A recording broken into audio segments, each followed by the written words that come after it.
Hello guys, welcome back to my channel. আশা করি তোমরা সবাই ভালো আছো, আমিও ভালো আছি। আজ এক নতুন জায়গাতে তোমাদেরকে আমি দেখাতে চলেছি। চলো দেখা যাক। এটা হলো মালিগাঁও চারেলি। গুয়াহাটিতে আসলে মালিগাঁও চারেলি আসতে হবে। তারপর চলো তোমাদেরকে দেখাই।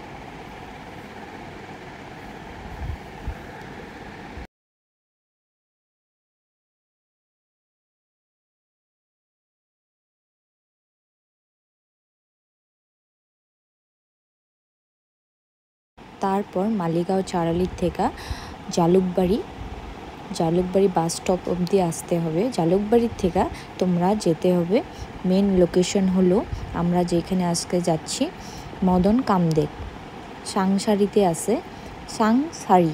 সাংসারিতে আছে মদন কামদেব টেম্পল। তো চলো তোমাদেরকে দেখাই।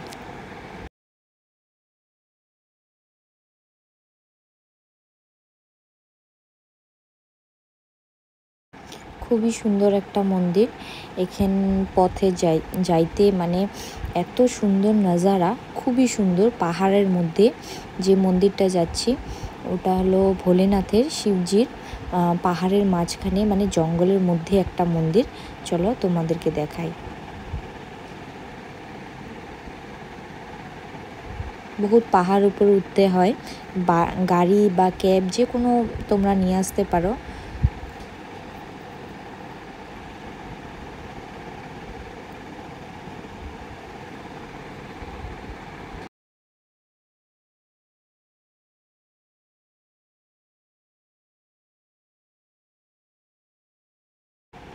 এখানে পিকনিক প্লেসও বলা হয়, মানে পিকনিকও হয় এই জায়গাটায়।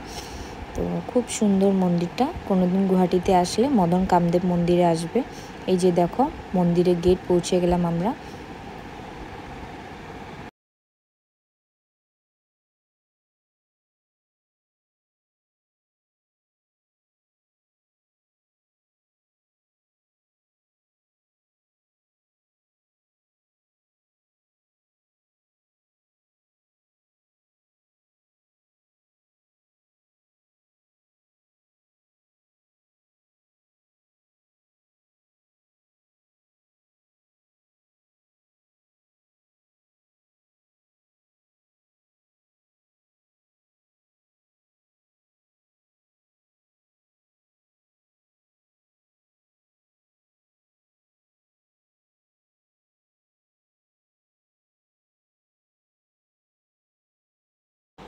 তো চলো গাইস যাওয়া যাক। বহুত সিঁড়ি আছে এখানে, বহুত সিঁড়ি। পাহাড়ের মধ্যে মন্দিরটা তো বহুত উপরে উঠতে হয়।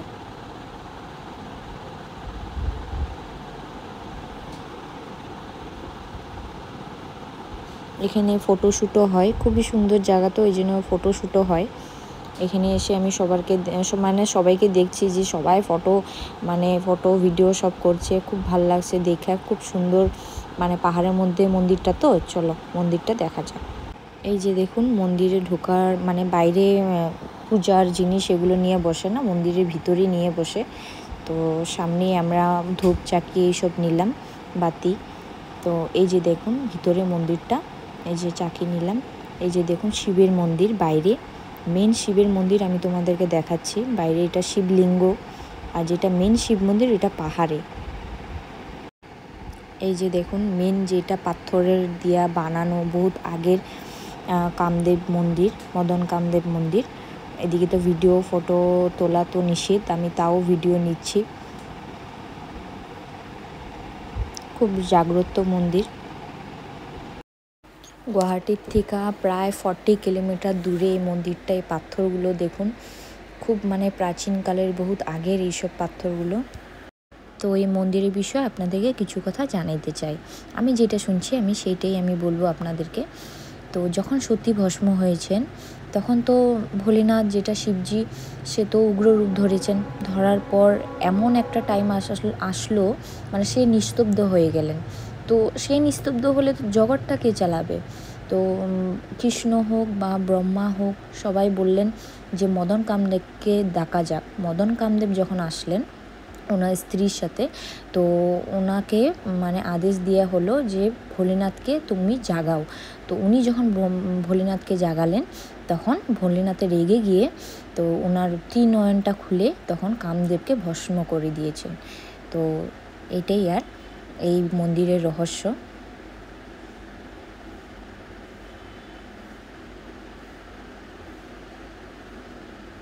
কোনোদিন গুয়াহাটিতে আসলে এই মন্দিরে আপনারা আসবেন। তো চলো গাইস, ভিডিওটা ভালো লাগলে লাইক কমেন্ট শেয়ার করে দিবেন। আশা করি নেক্সট ব্লগে দেখা হবে।